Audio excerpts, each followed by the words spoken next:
बड़े बुजुर्ग कह के गए हैं, दो नावों की सवारी अच्छी नहीं होती है। और बात करें अपने पड़ोसी की तो ये दो नाव नहीं बल्कि कई नावों की सवारी करने की कोशिश कर रहा है। कहीं ना कहीं भारत की नकल उतारने की कोशिश कर रहा है। लेकिन भारत और पड़ोसी पाकिस्तान में अंतर है। क्या उसी अंतर की वजह से अब ये नकल भारी पड़ रही है? क्योंकि अब अमेरिका ने असल में सवाल करना शुरू कर दिया तो भारत ने भी अपना एक्शन दिखलाना शुरू कर दिया है। दो तरफा तरीके से किस तरीके से फंस रहा है पड़ोसी। कहते हैं ना, जब समय खराब हो तो आप हाथी पे क्यों न बैठे हो, फिर भी कुत्ते काट ही लेते हैं। अब ऐसा ही कुछ सीन क्या बन रहा है इस वक्त पाकिस्तान के साथ। अब मैं ऐसा क्यों कह रही हूँ, क्योंकि भारत और अमेरिका दोनों ही तरफ से एक बड़ा दबाव बनता हुआ दिख रहा है। जियोपॉलिटिक्स में बहुत कुछ चल रहा है, हमेशा की तरह जानने को मिलेगा बहुत कुछ। आइए जानते हैं इन खबरों को विस्तार से। पहली बात तो ये कि अब दिखने लगा है इंडस वाटर ट्रीटी का असर। स्क्रीन पे एक वीडियो है, इस वीडियो को सुनिए। I'll give you one example. I don't want to talk about one example, but I'll just give you one example. We had a treaty in our neighborhood. Pakistan had a treaty, Indus Water Treaty, which stayed stable for 65 years. It survived war after war after war between two nuclear powers. It survived because no one can change nature. You can't stop the wind from blowing. You can't stop water from flowing. And yet, last year, this treaty was placed in abeyance. There was no legal provision in the treaty to take any unilateral action, and yet this treaty was put in abeyance.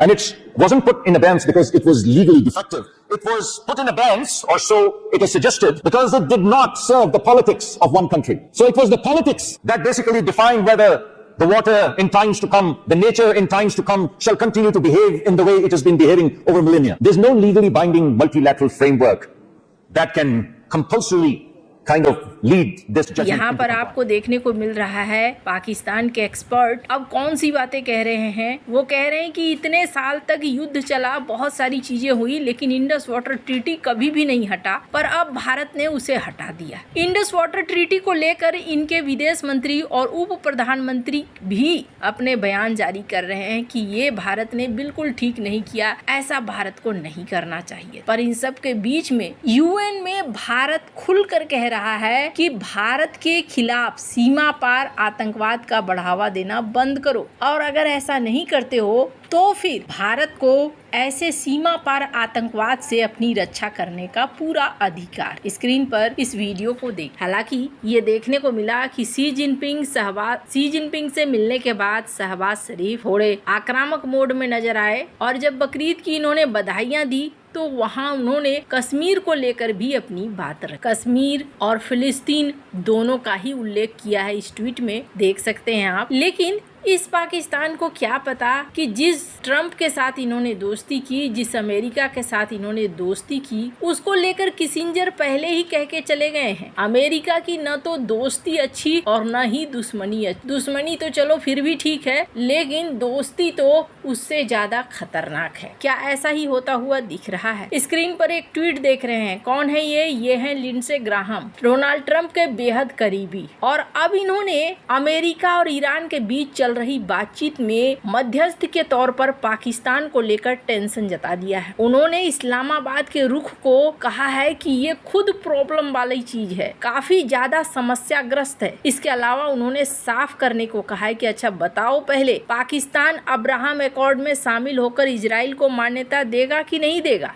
दरअसल social media platform पर ये tweet इन्होंने किया और Lindsey Graham ने सीधे सवाल उठाने शुरू कर दिए हैं कि पाकिस्तान न्यूट्रल है कि नहीं, मुझे ये बताओ। इस ट्वीट में इन्होंने क्या लिखा है? इस ट्वीट में इन्होंने लिखा है, पाकिस्तान की इजराइल के प्रति लंबे समय से चली आ रही दुश्मनी और पाकिस्तान के बड़े अधिकारियों की तरफ से जो टिप्पणी की जा रही है उस पर उन्होंने लिखा है। दरअसल पाकिस्तान के रक्षा मंत्री ख्वाजा आसिफ के इस बयान को पोस्ट करते हुए उन्होंने ये टिप्पणी की है। इन्होंने कहा कि मुझे काफी समय से ये साफ लग रहा है कि एक मध्यस्थ के तौर पर पाकिस्तान की भूमिका बड़ी प्रॉब्लम वाली है। इजराइल के प्रति उनकी दुश्मनी बहुत पुरानी है और ये बात बिल्कुल सच है कि ईरानी पाकिस्तानी सैन्य विमानों को पाकिस्तान के हवाई अड्डों पर पनाह दी जा रही है। अब सबसे बड़ी बात यह है कि खुद अमेरिका ये बात कह रहा है। पाकिस्तान के बड़े अधिकारियों के अतीत में इजराइल के खिलाफ दिए गए बयान भी चिंता वाले हैं। इनका कहना है, जहां तक रक्षा मंत्री की अब्राहम समझौते के बारे में की गई टिप्पणियों का सवाल है, जिसमें उन्होंने कहा कि पाकिस्तान इसमें कभी शामिल नहीं होगा क्योंकि उन्हें इजराइल पर भरोसा नहीं है। तो हो सकता है कि ये वीडियो क्लिप 1 साल पुरानी हो, लेकिन मुझे डर है कि उसमें जो व्यक्त भावना है आज भी वैसी है। पाकिस्तान अब राष्ट्रपति ट्रंप के उस अपील का जवाब दे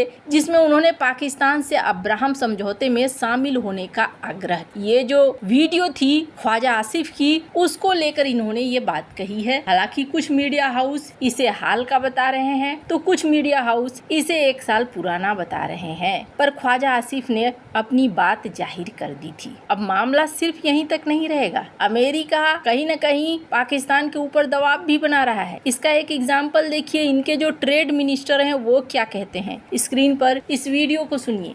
Many of them have shown an interest in adopting these kinds of laws. We have, I think El Salvador has already put one into place. I think Indonesia is working on it. I think Pakistan has talked to us about this. So we have literally dozens of countries that are interested in implementing these types of laws. That's a good start.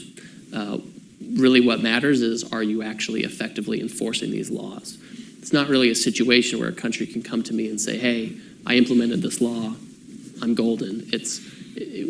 I think we want to see sustained, effective enforcement of such laws. The laws themselves need to be, sufficient, and then they need to be enforced effectively over a given period of time. इनके trade minister कहते हैं कि हम पाकिस्तान से बातचीत कर रहे हैं। पाकिस्तान के साथ एक समस्या और है, और वो है पाकिस्तान में बलपूर्वक श्रमिकों से काम कराया जाता है। ये भी एक समस्या है। खैर, मैंने पहले ही कहा था कि बहुत ज्यादा शक्तिशाली के आगे पीछे खड़ा नहीं होना चाहिए। यहाँ पर जिस तरीके से जनरल मुनीर ट्रंप की मेहरबानी लेने गए थे, अब ट्रंप अपना हिसाब किताब यहाँ बराबर करते हुए दिख रहे हैं। खैर, अब आगे क्या होता है, सबसे बड़ा सवाल अभी भी पाकिस्तान के सामने है कि क्या पाकिस्तान अब्राहम अकॉर्ड को साइन करता है और इजराइल का दोस्त बनता है या नहीं बनता है। वहीं दूसरी तरफ अगर चाइना की बात करें तो चाइना कोशिश कर रहा है कि ये मामला हल हो जाए, और चाइना की तरफ से भी संदेश दिया जा रहा है कि हम पाकिस्तान के साथ हैं। पाकिस्तान ईरान और अमेरिका के